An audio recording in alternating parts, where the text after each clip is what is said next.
Okay, update tayo sa BTC. So, dapat nakapag-update na ako mga 2 days ago na ata, no? 2 days ago. Ito, importanteng part to ng break na to ng some sort of symmetrical triangle. Baka ano, no, baka maputol-putol yung recording ko, or baka yung audio medyo sira-sira. Kasi ang dami kong projects na nakabukas ngayon. So, sinisingit ko lang tong ano, no, update na to kasi medyo importante to, no? Medyo importante tong push up na to.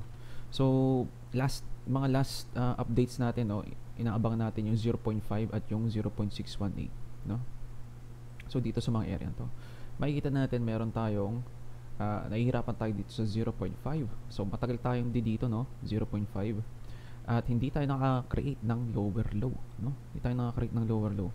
So, meron tayong some sort of bilang dito na 1, 2, 3, 4, 5 or possibly A, B, C, D, E. No, meron tayong possible na A, B, C, D, E at potentially magpa-pump to. So maraming beses siya actually nag-fake pump, no?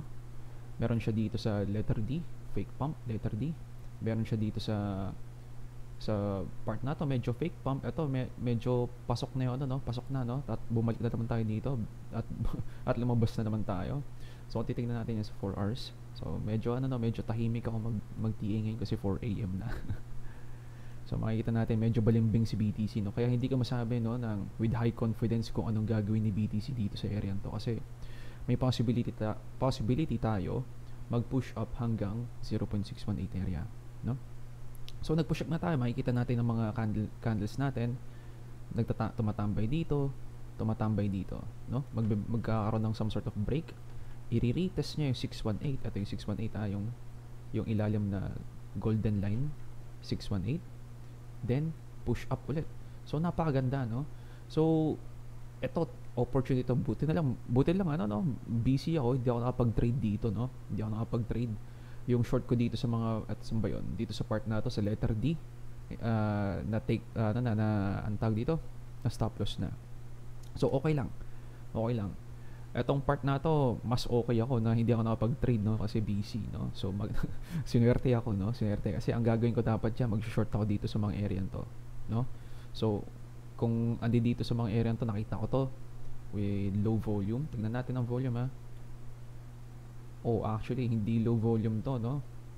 So strong volume to, makikita natin, no. Ang breakout na to, pataas ang volume, makikita natin, no. Tapos yung dito pa, yung push up na to, malakas ang volume. So ibig sabihin, highly likely na hindi mag-reject dito sa mga area to. So kung nakita niya to, so aanohan niya lang to ng volume, no. So magkakaroon tayo ng mga trading ideas, pero hindi siya laging papasok, lalo na kung makikita natin yung volume umiiba sa pag-push, no. Kung push up or push down, no, mag-iiba yan. So hindi natin actually alam kung ang push up na to ay magre-reject ba, pero nakikita natin ang volume pataas, no. Mas mataas to mga volume na to kaysa dito sa mga to, no, So ibig sabihin meron tong some sort of successful push to the upside. Okay? So dito tayo magkakaroon ng some sort of problema kung magkakaroon tayo ng some sort of rejection, kasi nakakita tayo ng malakas na red candle dito sa ngayon. Okay? At to, no, doji candle to na red volume. Okay? Pero at the same time, meron din siyang sumunod na isa pang candle. Kaso to, no, pwedeng masabing falling star, kumbaga. So kung napapanood niyo yung mga dati kong videos, siguro mga dito pa lang sa mga area to ata. Yan, dito pa lang sa mga area to, ang pinaka-target natin dito 0.5 para short, 0.618 so susunod na short. At kung mag-breakout tayo, medyo mahirap nang mag-short dito sa mga area ng 0.88. Okay? Kasi tumataas ang probability nito. Tumataas ang probability nito na magbe-breakout to ng higher high to. May chance, mas mataas ang chance ang kakalabasan. Pero at the same time, ando doon pa rin yung idea na baka ABC correction pa rin to. So hanggat hindi tayo nag-higher high dito, hindi pa rin nawawala yung probability na potential ABC correction to. So paano natin malalaman?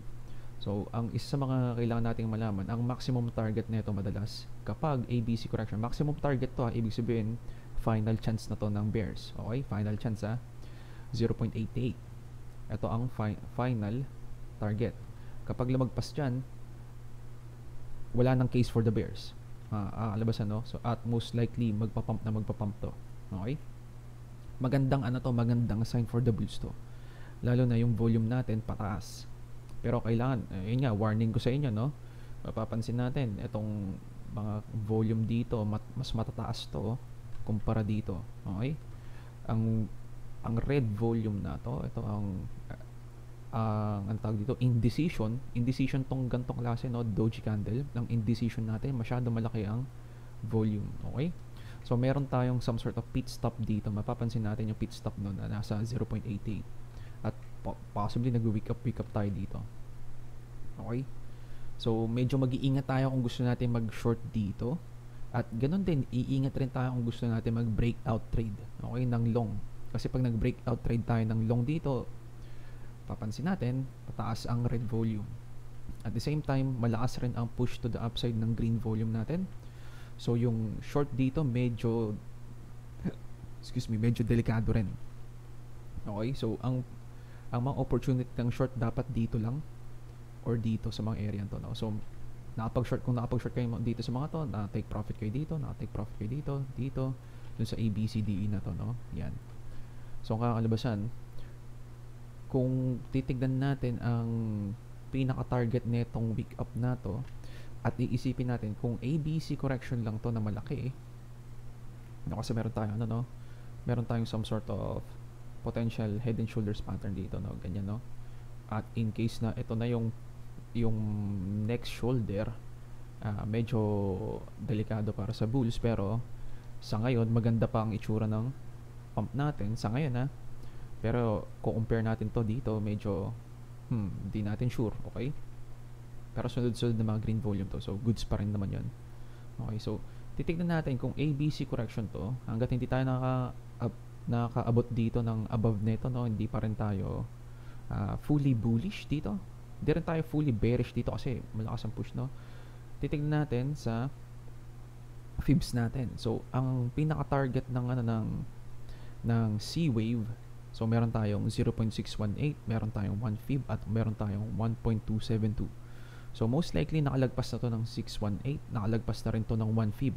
Ang sunod na target nito most likely 1.272 ang pinakamadalas na pinagre-rejectan ng C-wave. So titingnan natin, zoom in tayo actually. Siguro alisin muna natin to para makita natin maayos. Sige, alisin na natin yan. Okay, so mula dito sa pinakailalim papunta dito sa high na to, tingnan natin, 1.236 hanggang 1.272. Okay, papansin natin kung saan tumatambay ang price, no. So meron tayo unang tambay dito, no, medyo hindi pa sure, nag-aaroon tayo mga red candles. Ang sumunod, saan tayo magkakaroon ng sunod na red candles? Dito sa 1 fib. Okay? Saan tayo nagkakaroon ng sunod na mga wake up? Ito, no, dito sa 1.236 hanggang 1.272. Ito ang most likely final target ng pump na to. Final target, kung mag-wake up pa siya, ito na dapat ang final push. Kapag kapag lumagpas tayo dito, expect natin bull market dito sa, or more like, di bull market, more like, actually baka bull market, no, kasi higher high to, no. Tignan natin, malakas na indication to, no, na potential meron tayong first wave, second wave, and then may paparating tayong malaking third wave dito. Hindi natin sure, pero possible mangyari yon. Okay, so etong area to, no, ang aabangan natin 1.236 hanggang 1.272. Okay, so ayun lang yung kailangan nating abangan. Kung etong push up na ba to, i-wake up niya pa rin ba ang 1.236 or 1.272, or baka baka magbe-breakout na to, no. So makikita natin above to ng 1.236 at 1.272. Okay, so kailangan natin abangan tong potential push up na to. So final opportunity to, final opportunity to for short. Kapag nagano to, kapag nag-breakout, alis na, hindi na mag-short. Okay? So ganun din dito, no. So medyo yeah, medyo ingat kasi nasa 0.88 tayo at hindi siya exactly pinpoint accuracy dito at saka dito, no. Hindi sila pantay. So most likely parang zone of resistance to. Okay? Tingnan natin kung meron tayong mga makikitang mga level siguro. Teka lang ha. So meron tayo dito, no. Gawa tayo ng some sort of box bago natin end yung video. Ito hanggang dito, no. Box. Extend natin to dito. Oops, sorry. Yan, extend natin to dito. Tingnan natin sa daily. Meron ba tayong makikita? Wala no. Ito lang talaga yung resistance natin, no. Atong pick up na to. So meron tayo dito of some sort, no, na puro week up to. Tapos meron tayong etong weird na week up then dump na to, no. So ito lang yung nakikita nating some sort of resistance ngayon. Titingnan natin sa left side kung meron pa yan, ha. Ito pa, no. So punta lang tayo ng weekly saglit. Weekly. Meron tayo dito, no. So bandang gitna to, no. Bandang gitna. Perfect niya palang winick up to, no. Perfect yung winick up. So ito lang yung nakikita nating some sort of etong box na to, area of resistance, at etong linyang to ang pinaka-resistance natin sa ngayon. Okay? So iingat tayo kasi isa sa mga mga pivotal moments to na kapag na-break to ng tawag dito, ng strong candle with high volume. Pag ito na-break, ang sunod na target niyan, ito siguro mini target na next, pero ang pinaka target na susunod niyan ATH agad. Okay? Pansin natin yung mga alts natin, no, na medyo boring ang alts. Nagkakaroon bigla ng galaw kasi itong move na to medyo unexpected para sa mga bears, no. So ito mapapansin natin dito, no, dapat magkakaroon ng some sort of rejection dito, pero yun nga, volume pataas kasi, no. So highly likely na magbe-break to, no, na ganito. Ayan. So pataas kasi yung volume niya, no, which is nag-indicate na suportado ang push up. Okay? So tingnan lang tayo ng DXY at S&P 500, AATH pa. Pataas ang S&P 500. DXY nagpapahinga, no? So abang tayo ng ng potential higher targets pa ni BTC. Potential lang, pero siguro yung higher targets nito mga maximum of bang value nun, no? Kung hindi ito mag-breakout, ang maximum target nito most likely dapat ganito lang. Yan. Tapos saan yun? Ito, actually tingnan nga natin dito. So kung dito yung yung E-wave, meron tayong 1 fib rin pala dito, no. Teka, mabilis lang, So meron tayong A, B, C, D, E dito. So ito yung isang pivot point dapat. Makikita natin yung 0.88 at yung 1 fib. Ito yung 1 fib, no.